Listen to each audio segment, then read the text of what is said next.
Continuamos en Punto Final. No sé por qué siempre nos pasa esto. En el corte comercial se pone muy buena la plática.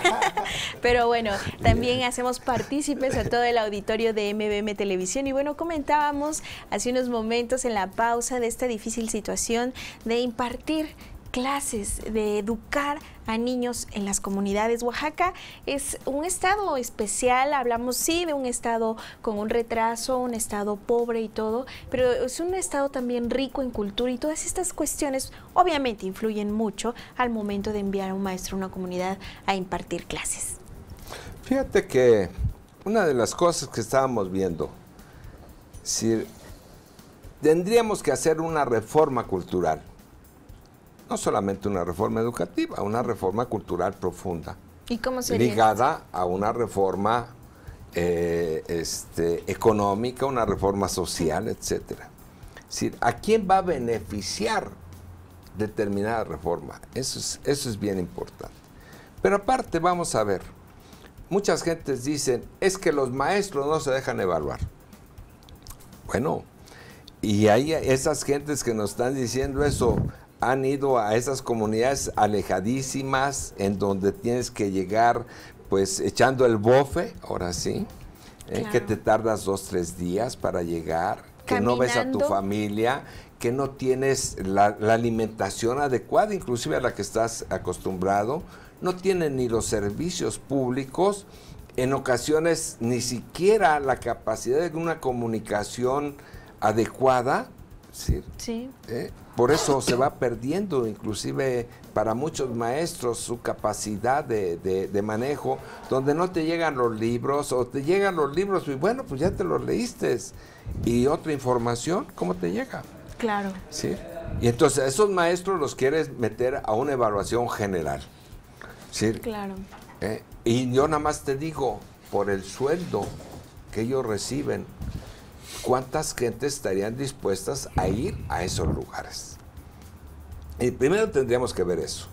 En las zonas urbanas, inclusive en las zonas urbanas, es muy bonito pues ver la Abraham Castellanos, ¿sí? Pero vete a las colonias estas donde tienes que meterte al lodo, donde no hay comunicación, donde tienes que caminar, donde tienes que arriesgarte por las pandillas y las bandas, claro, etcétera, etcétera. Y ahí, ¿dónde están nuestros maestros? Los maestros ahí están. La verdad de las cosas que ahí están. Ahora, ¿hay una deformación? Sí hay una deformación. Hay una deformación, como lo decía Jorge. Sí, hay una deformación de los intereses, nada más particulares y sectoriales del magisterio, y alegando que están haciendo una lucha social. Y tampoco han sido capaces ellos ni de explicar a la sociedad su lucha, ni de explicar sus acciones de la lucha. Y esto es lo que ha generado un gran conflicto. Ahora, ¿qué utiliza el gobierno? Muy fácilmente, enfrentar a padres, a maestros, a comerciantes, a pobres contra pobres, para que ellos se hagan garras. Y ellos quedan todo mecate. Pero finalmente, el deterioro de la educación en este país, ya lo habremos hablado, Hilda, viene de una gran corrupción y de un gran manejo y violento manejo de los recursos. Y tenemos 36 años en Oaxaca, en donde a través del IEPO se han organizado y se han saqueado y se han enriquecido una cantidad de políticos oaxaqueños y de empresarios y de... Organizado, es una orgía de corrupción. Es una orgía de corrupción, exactamente, eso es, ¿no? Sí. Y a esos pillos no los tocamos, a esos pillos no les pedimos cuentas, a esos pillos no los llamamos. Entonces los responsables de todos los males son los maestros. Los maestros han cometido un error, eso gracias a los intereses de sus propios líderes, que están metidos en ese ajo de la corrupción también. ¿Sí? Porque ya hemos visto que a través de los años, lo que fue la verdadera lucha sindical se convirtió en una idéntica lucha antisindical, charrismo, del charrismo. ¿verdad? La corrupción interna, el acoso sexual, el manejo de dineros, etcétera, el no rendimiento de cuentas, la formación de grupos de choque, de control y de manejo. Es decir, esto no muestra una democracia. Claro, venta de plazas. Ni los propios maestros. Los maestros, yo he platicado con muchos maestros, dicen, no, nosotros no tenemos una democracia. Nosotros podemos, a veces ni pueden hablar en una asamblea. ¿Por qué? Porque ya están ahí los jefes de la sección que te van a golpear, que te van a obligar a hacer determinadas cosas. Entonces, esto es el error. Pero el error también es que ellos, en lugar de luchar, mejorando también su educación, la educación de los niños, dando los espacios y el respeto a su verdadera obligación, que es atender la educación, también puedan luchar por su defensa de sus intereses, pero sin afectar a los demás. Entonces afectan a los que tienen que ir a trabajar. Entonces ya no pudieron pasar, tienen que tomar un taxi, ellos tienen que ir antes, llegan tarde, les contaron el día, los corren de la chamba. Es decir, el comercio ya no puede vender en forma normal.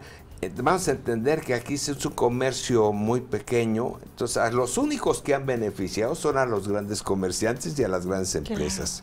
Y a los únicos que ha beneficiado esa actitud de los maestros en Oaxaca ha sido a los colegios particulares, muchos buenos y muchos patitos. Claro. El crecimiento de colegios ha sido impresionante. Enorme. Y bueno, también aunado a esta cuestión de que se señala directamente a los maestros como responsables del rezago educativo en Oaxaca, debemos de reconocer que no es así, es multifactorial. Hablamos de pobreza, hablamos de la nutrición de los niños. Está comprobado que un niño que no se alimenta bien y asiste a clases, obviamente no va a aprender como se desea. Dime una cosa. Así. No mandaron cínicamente miles, millones de libros que tienen errores. Horrores. ¿Quiénes son los responsables? Los funcionarios, los que están diciendo que hay que hacer la reforma educativa. Claro. Pero ellos hicieron un gran negocio ahí. Claro. Jorge Tolera. No hay prudencia ni de una ni de otra parte. Definitivamente no cabe la cordura. Salimos bailando todos al final de cuentas. Pero bueno, esta historia yo creo que ya la vivimos. Dar muerte al último reducto del sindicalismo mexicano es, en última instancia, el objetivo más importante del Estado. Y privatizar el Estado, decía yo antes. ¿Cómo entender este concepto de que la institución pública por antonomasia de la política nacional se privatice? Pues ahora lo vemos, o sea, quienes están metidos a funcionarios públicos, en los tres niveles de gobierno o en los tres poderes también, pues son empresarios en su mayor parte, ¿no? Entonces ya no quieren intermediarios, ya no quieren poner a políticos ahí, sino ellos mismos directamente ser los que manejen los recursos públicos. Los impuestos ya no los vemos nosotros por ninguna parte. ¿Qué obras públicas podemos presumir o podemos decir, mira, esta obra se construyó en este sexenio o el otro? No hay por ningún lado. Nos hacen obras basura casi, que de entrada, ¿sabes? Dices, oye, esto se construyó y lo podemos ver aquí, ¿eh? Claro. Da miedo subir a ese puente, digo, que me disculpe, señor gobernador, pero pues eso no es una obra de calidad, si tanto dice. Ahí sí hay que aplicar la calidad. No en lo que ellos tienden a arrinconar como un servicio, producto, mercancía, como es la educación. Esto lleva a otras connotaciones humanísticas que debieran ser. Y por otra parte, bueno, corporativizar todo. Hacerlo corporativo. Esta película ya la vivimos. En el sexenio de Miguel de la Madrid, gris y opaco, su mayor logro es justamente aniquilar a los grandes sindicatos de las grandes empresas como la Coca-Cola, la Corona y todo. Desde ese entonces no vemos, no escuchamos, desapareció la palabra huelga, que era un derecho de los trabajadores. Sentar todas las bases, incluida la relación del reconocimiento nuevamente de las relaciones de México con el Vaticano, es decir, el romance nuevamente entre el Claro. otro gran poder ahí subrepticio de la política mexicana, que es la Iglesia Católica, y acomodar todas las leyes de tal manera. Se reformaron en ese tiempo los mismos que van a reformar ahora, ¿no? 27, 123, 39, tercero, ¿no? Para permitir todas estas cuestiones. Con Salinas se aplicaron. Bueno, es exactamente lo mismo que va a ocurrir ahora. No hay algo que podamos decir, bueno, a ver, ¿qué ya hizo este gobierno actual? ¿No? ¿Qué hizo ya para que podamos darle el voto de confianza de que, bueno, en ese sentido sí que vengan las reformas, ¿no? Que necesitan. Pero Sí. no, quieres adecuar todo de tal manera que te permita pagar los intereses que se deben a quienes pues seguramente apoyaron por ahí a la consecución del poder, ¿no? Por una parte. Y lastimosamente, en efecto, no hay inversión, ya no digamos en cuestiones de formación de los propios profesores. No, nadie está diciendo que van a adquirir antes de ser evaluados cursos o preparación suficiente, ¿no? Que ya la tienen en realidad.